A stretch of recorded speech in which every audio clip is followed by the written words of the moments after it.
नमस्कार, आर्यन न्यूज देख रहे हैं आप। मैं हूं आपके साथ पल्लवी सिंह। जौनपुर से खबरों की शुरुआत करेंगे, जहां पर बता दें आपको कि जौनपुर के बख्शा थाने में डरा धमकाकर पुलिस वालों ने गूगल पे के माध्यम से पीड़ित पक्ष से रिश्वत ली है। आरोप यह है कि फर्जी मुकदमे में फंसाने की धमकी देते हुए रिश्वतें ऐंठी गई और रिश्वत न देने पर पीड़ित से अभद्रता की गई, गाली गलौज की गई और उसका फोन छीन लिया गया है। इसके बाद पीड़ित ने शिकायती पत्र देकर कार्रवाई की मांग की। थाना 9 तारीख को अखिलेश सिंह दीवान ने हमको फ़ोन किया, कल सुबह 9 बजे थाने आ जाओ, आपके खिलाफ एक एप्लीकेशन पड़ा हुआ है। मैं सुबह 10 बजे बक्सा थाने पर पहुंच गया। अखिलेश सिंह दीवान और अजय सिंह एसआई दोनों पहले से ही प्लानिंग बनाकर मिले हुए थे आपस में, और वहां पहुंचने के बाद हमारी कोई बात न सुनते हुए विरोधी पार्टी की सारी बात उन्होंने सुना और हमको गाली गलौज देते हुए, हमको धमकी देते हुए 5,000 रुपया दो, नहीं तो तुम्हारे ऊपर केस करेंगे, टार्चर किए, गाली गलौज दिए, हमको ले जाकर बंद कर दिए, हमारा मोबाइल स्विच ऑफ कर दिए और हमको बहुत परेशान किए, जिससे हमको बहुत हर्ट हुआ। उसके बाद अखिलेश सिंह दीवान और अजय सिंह एसआई दोनों लोगों ने मिल करके हमारे। और अब रायबरेली की ओर रुख करेंगे, जहां पर गुरबख्शगंज थाना क्षेत्र के लखनऊ फतेहपुर हाईवे के पास अनियंत्रित होकर तेज रफ्तार ट्रक ने राहगीरों को टक्कर मार दी है।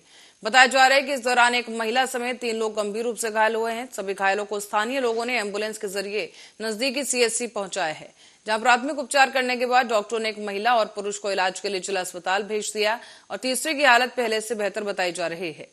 जानकारी है कि फल खरीद कर अपने घर जा रहे थे ये लोग, तभी अचानक से सामने से ट्रक आया और टक्कर मार दी।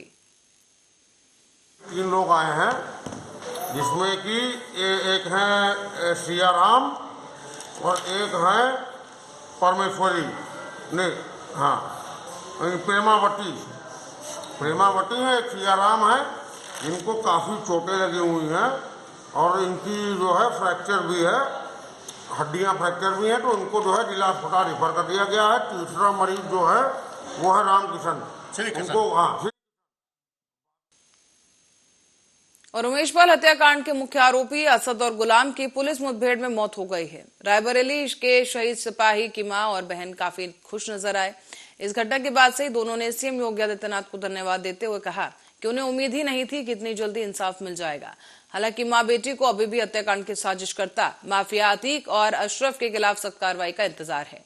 शहीद सिपाही राघवेंद्र सिंह की मां ने कहा है कि उमेशपाल की सुरक्षा में तैनात रहे उनके बेटे को गुलाम ने 3 गोलियां मारी थी और माफिया अतीक के बेटे असद ने भी उन पर गोली चलाई थी। सीसीटीवी में गोली चलाते हुए असद को देखा गया। ऐसे में दोनों के मारे जाने पर उन्होंने सीएम योगी आदित्यनाथ को धन्यवाद दिया है। योगी बाबा का धन्यवाद करेंगे, जो असद और गुलाम, जो उनका उमेशपाल का हत्याकांड में जो असद और गुलाम ने गोली चलाई थी, आज उन दोनों का ढेर हो गया है। इतने दिन के 1.5 महीने के अंदर हम योगी बाबा का धन्यवाद, बहुत बहुत धन्यवाद करते हैं।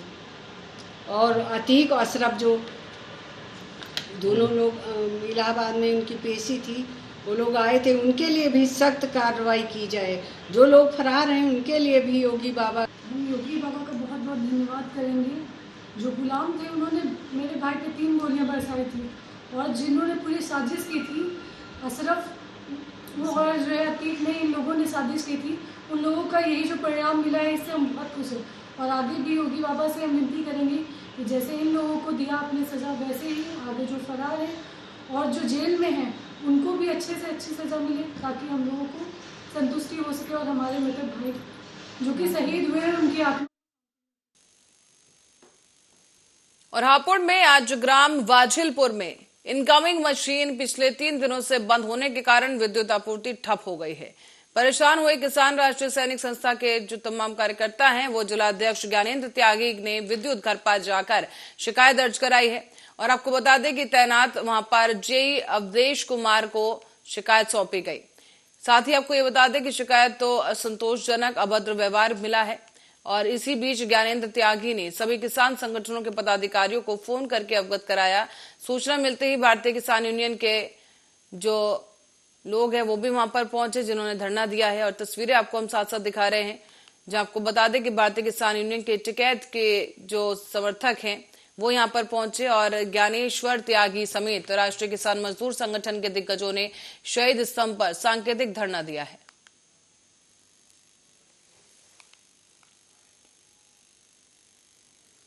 और संविधान के निर्माता, दलितों के मसीहा और मानवाधिकार आंदोलन के प्रखंड विधाता बाबा साहिब डॉक्टर भीमराव अंबेडकर का जन्मदिवस हर साल की तरह इस साल भी 14 अप्रैल को धूमधाम के साथ मनाया जा रहा है। डॉक्टर अंबेडकर की जयंती पर उनके जन कल्याण के लिए किए गए अभूतपूर्व योगदान को याद किया गया।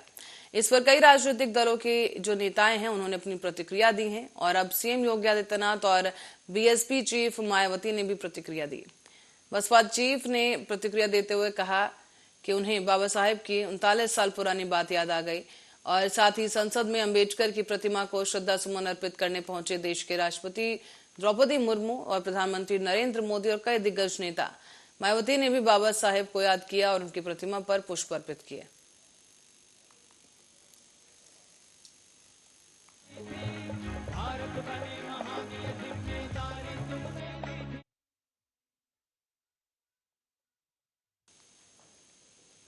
कांग्रेस के राष्ट्रीय अध्यक्ष मल्लिकार्जुन खड़गे ने अहम बैठक के बाद प्रेस वार्ता की और पत्रकारों के सामने शरद पवार, राहुल गांधी समेत खड़गे ने एक सुर में विपक्षी एकता के बारे में मत रखा है। खड़गे का कहना है कि देश और लोकतंत्र को बचाने के लिए, संविधान को सुरक्षित रखने के लिए, रोजगार और महंगाई जैसे तमाम मुद्दों के लिए हम एक होकर लड़ने के लिए तैयार हो गए हैं और एक एक करके हम सबसे बात करेंगे। मैं चाहता हूं कि हम मिलकर देश के हित में काम करें और यही विचार पवार साहब का भी है। कि शरद पवार साहब डायरेक्टली बॉम्बे से यहाँ पर अपने यानी यहाँ पर आकर हमको मार्गदर्शन किए और कल जो हम राहुल साहब और नीतीश जी और तेजस्वी बातचीत की थी कि देश में यूनिटी हम रखेंगे अपोजिशन का और सभी मिलके आज जो घटनाएं घट रही हैं देश में उन देश को बचाने के लिए और लोकतंत्र को बचाने के लिए और संविधान को सुरक्षित रखने के लिए और फ्रीडम ऑफ स्पीच, एक्सप्रेशन, नौजवानों के एम्प्लॉयमेंट के लिए और जो इन्फ्लेशन जैसे इश्यूज है, ऐसे सारी चीज़ों को लेकर एक जो ऑटोनोमस बॉडी का भी जो मिसयूज हो रहा है, ये सभी चीज़ों को लेकर हम एक होकर लड़ने के लिए तैयार हो गए हैं और एक एक करके हम सबसे बात करेंगे। अब तो कल आप देखे हैं कि दो पार्टियां मिले थे, कांग्रेस भी थी, आज पवार साहब भी आए हैं और उनका भी कहना यही है कि सबसे मिल के हम बात करेंगे और एक होकर आगे चलने की पूरी कोशिश करेंगे। तो इसीलिए मैं यही चाहता हूं कि हम मिलके काम करें देश के लिए और देश के हित में। तो इसके लिए हम सबसे मिल रहे हैं और यही विचार पवार साहब का भी है कि सबसे मिलना चाहिए और जितने भी लाइक माइंडेड पार्टीज भी है और दूसरे भी है देश के हित में काम करने वाले, सबसे लेकर हम चलना चाहिए। यही डिस्कशन हुआ। दूसरा और खागी जी ने और पवार जी ने कहा है कि एक प्रोसेस चालू हुई है ऑपोजिशन को एक करने की, शुरुआत है। और एनसीपी प्रमुख शरद पवार ने पत्रकारों से बात करते हुए कहा है कि जो खड़गे जी ने बताया वही सोच हम सबकी है, लेकिन सिर्फ सोचने से काम नहीं चलेगा, ये प्रक्रिया शुरू करने की जरूरत है और ये तो बस शुरुआत है। इसके बाद बाकी अन्य महत्वपूर्ण विपक्षी दल, चाहे ममता बनर्जी हो, अरविंद केजरीवाल हो या बाकी कोई और अन्य दल, उन्हें भी इस प्रक्रिया में एकीकृत करने का प्रयास किया जाएगा।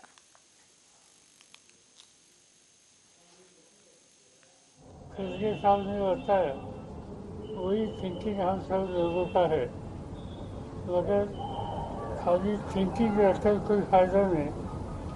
ये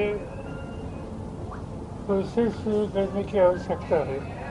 और कई राजनीतिक दल ऐसे हैं कि उनकी विचारधारा इस कार्यक्रम पर है, मगर मिलकर जाने के लिए जो प्रयास करना चाहिए, ये प्रयास करने के लिए जी सदन के अपोजिशन के नेता है, इससे उन्होंने इस पर ध्यान दे दिया, इसका लाभ सबको हो जाएगा। मैं इतना ही कहना चाहता हूँ कि ये शुरुआत है, इसके बाद बाकी जो इम्पोर्टेंट अपोजिशन पार्टीज है, चाहे ममता जी हो, चाहे केजरीवाल जी हो, चाहे अन्य पार्टी हो, जिनके साथ अभी तक बात हुई नहीं, मगर उनके यहाँ जाकर उनके साथ बातचीत करके उनको इस प्रोसेस में आ सकते हैं तो लाने के लिए कोशिश करने की आवश्यकता है।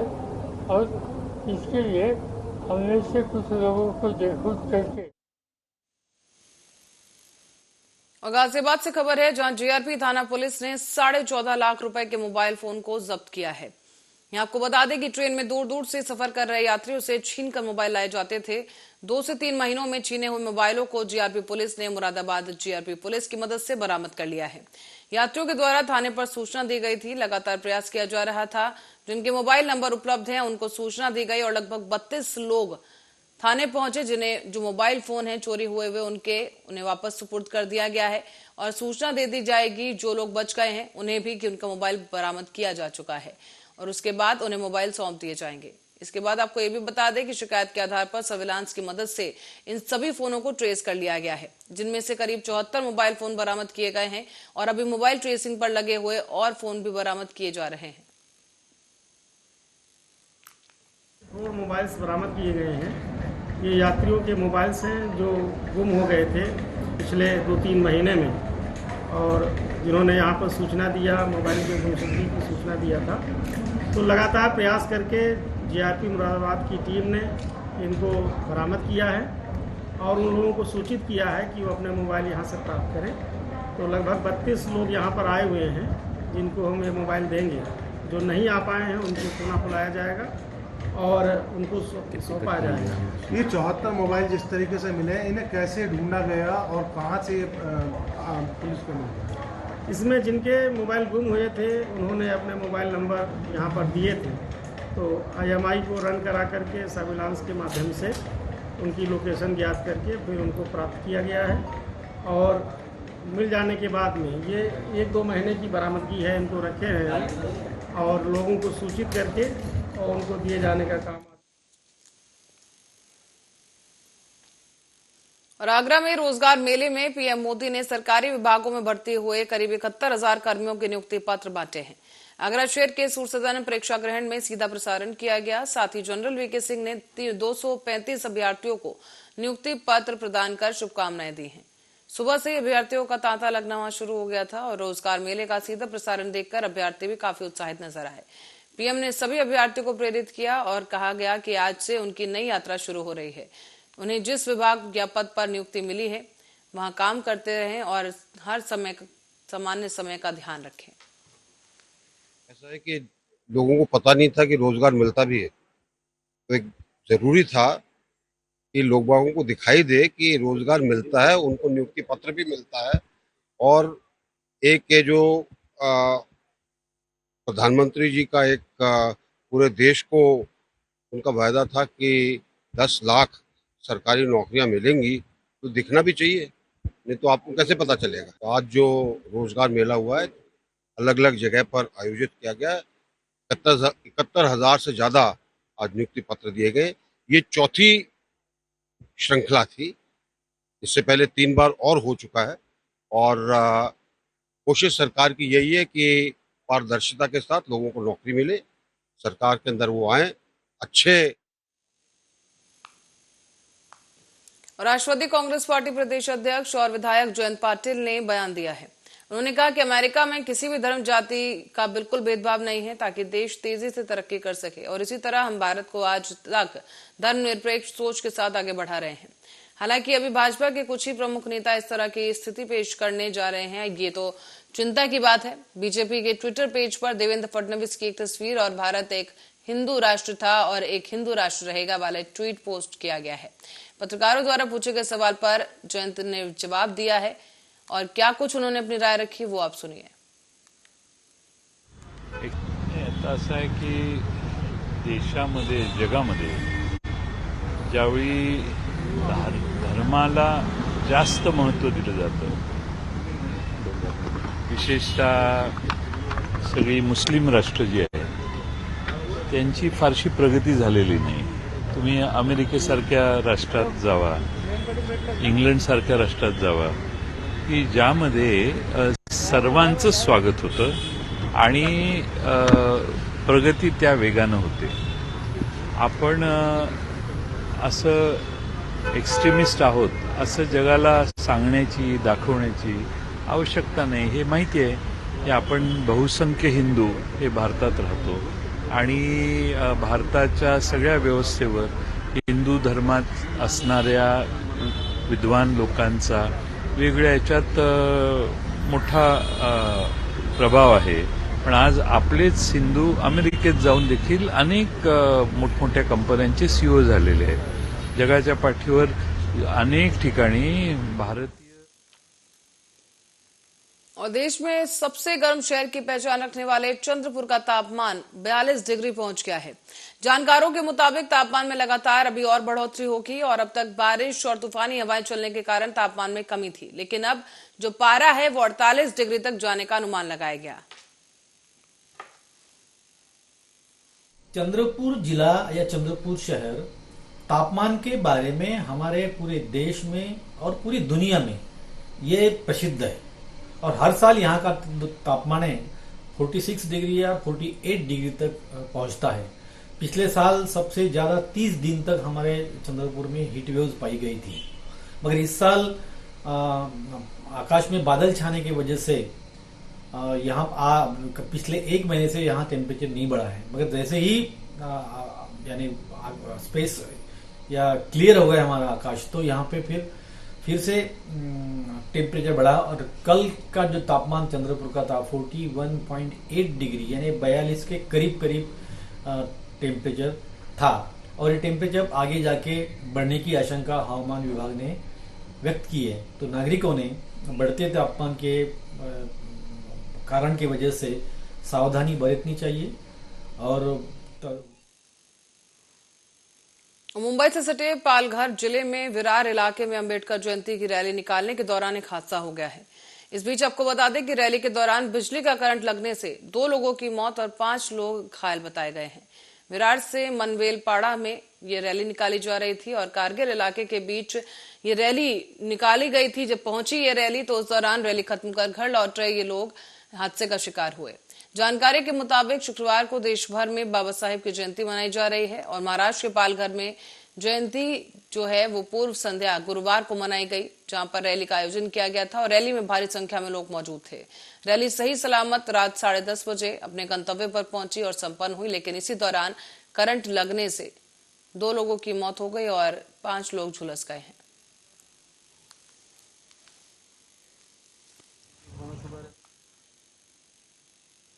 मुंबई के साकीनाका पुलिस ने एक फेक पुलिस अधिकारी को गिरफ्तार किया है। ये शख्स अपना नकली पहचान दिखाकर पान की दुकानों पर जाकर विदेशी सिगरेट रखने और उस पर कार्रवाई के बहाने बड़े पैमाने पर जमाखोरी करता था। इस मामले में साकीनाका पुलिस ने कथित से एक फेक पुलिस वाले का जो आईडी है वो बरामद किया है और इस फेक पुलिसकर्मी को गिरफ्तार किया गया। इसके पास से पुलिस का आईडी कार्ड, कई पैकेट विदेशी सिगरेट जब्त कर लिए गए हैं और नकली पुलिस आईडी कार्ड बनाकर पान की दुकान वालों को ये शख्स परेशान करता था, धमकाता था और पैसे वसूलता था। आरोपी काफी दिनों से इस तरह की पान की दुकानों को अपना शिकार बनाता था और उन दुकानों में सिगरेट रखने का हवाला देकर उनसे पैसे ऐंठने का काम करता था। फिलहाल पुलिस ने उसके गाड़ी के साथ उसे गिरफ्तार किया है। आगे की जांच की जा रही है। त्यांना बघून पोलिसांनी डाऊट आलाय।